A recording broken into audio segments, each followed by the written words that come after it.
Manny Edwards here, and I want to talk to you today about my IPA. It's the first IPA I ever made, and it's actually the IPA that turned me around on IPAs. See, I didn't like IPAs. I thought they were too bitter, too hoppy, way overblown, and the fact that it was such a fad made it even worse because, man, if the crowd is going this way, I'm usually going this way.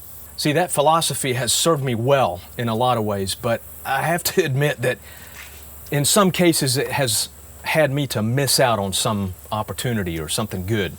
Just because the crowd is doing this doesn't mean it's necessarily a stupid idea, but it usually is, okay? But in the case of IPAs, I think I've discovered a lot of interesting things about them. Now, I know that they're kind of on the wane now in terms of popularity, but I just discovered them.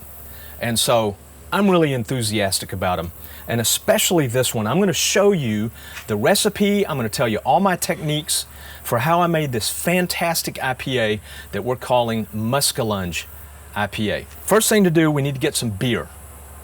I've got 2 empty glasses here, and I need to correct that problem.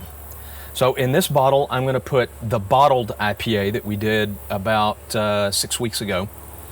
And in this one, we're going to try the new one that we just kegged last night. We're going to taste them both, and I'll tell you all about it. It's about 90 degrees out here, so I just got the bottle. I didn't have it with me during the intro, and we need to get right into this because I want to show you just how wonderful this beer is. I wish you could taste it, man. But you can, actually. You can make it, because I'm going to tell you the recipe and my techniques for getting this incredible flavor.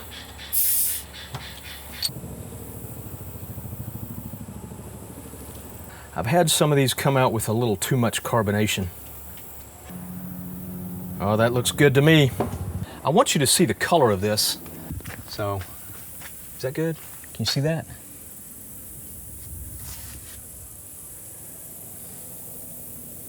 I mean, that's a great color. If I was a mango, I'd be proud to be that color. It could be a little lighter, and you can fix that in the recipe if the color matters to you, but man, I don't know that I would change it because the flavor is just perfect.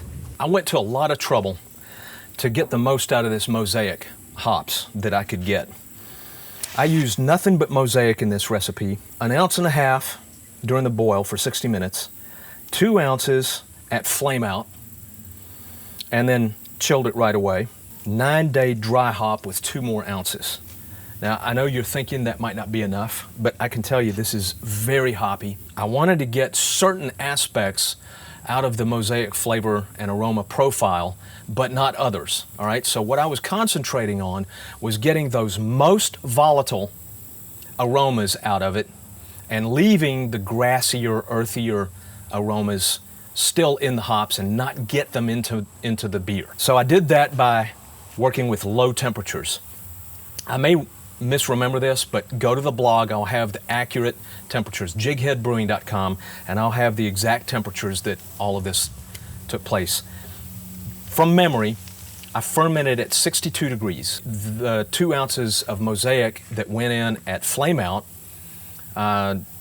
didn't have the opportunity to dissipate their aromas during the fermentation. I controlled the temperature of the dry hop. So I started it at 62 degrees and then ramped it up slowly to 66 and never let it get past 66 degrees. And what that does is it extracts the most heady aromas out of the Mosaic that it has to offer. Put it in secondary and leave it alone for about 4 days. And then on the 4th or 5th day, that's when you dry hop it. And then when you're done dry hopping, cold crash it immediately. That fixes those heady, volatile aromas from the Mosaic. Now, those flavors I'm going for are like mango and tropical fruit, coconutty kind of flavors. And I got those, but what really surprised me was the peach. The smell of a fresh peach, not canned peaches, but a fresh peach off the tree. I'm really glad I found that. I didn't detect that, from the nose, just opening the package and smelling the hops and kind of trying to figure out what kind of profile I want to get out of it. I'm gonna give this a taste.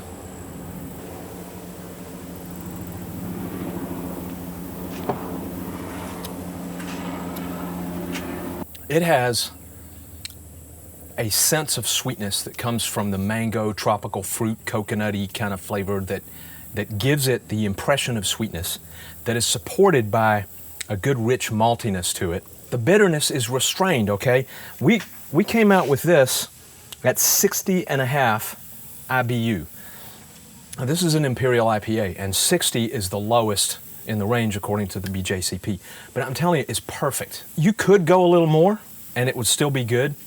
But at 60 IBUs of bitterness, it is just perfectly balanced with such a strong mango, peach, fruity flavor.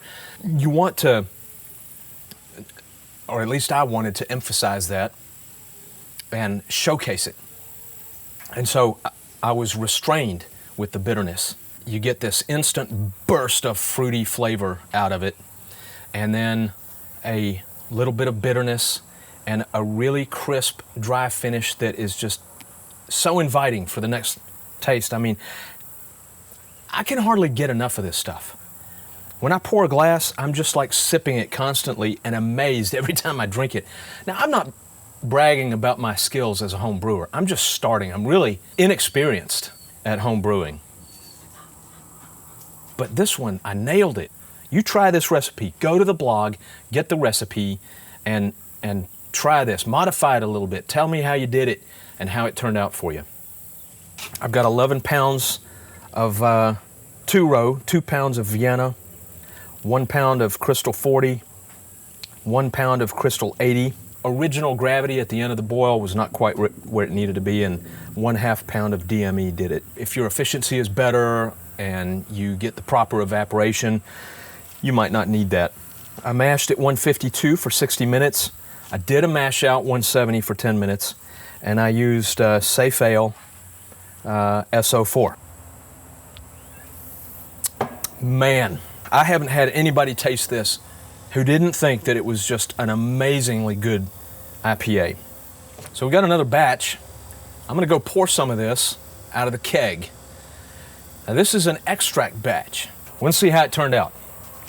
This is a lot fresher, okay? This was brewed a month ago. It's just now at the end of secondary and dry hop, has just been chilled and carbonated, and there's still some sediment in there that hasn't, settled all the way to the bottom. But what strikes you immediately is that strong peachiness, peachy mango flavor that's a lot more vivid.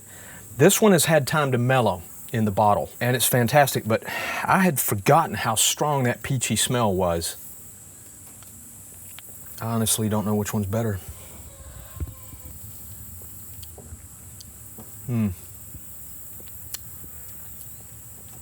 The all grain has a better body, more maltiness. I could probably improve that with some steeping grains, maybe, for flavor.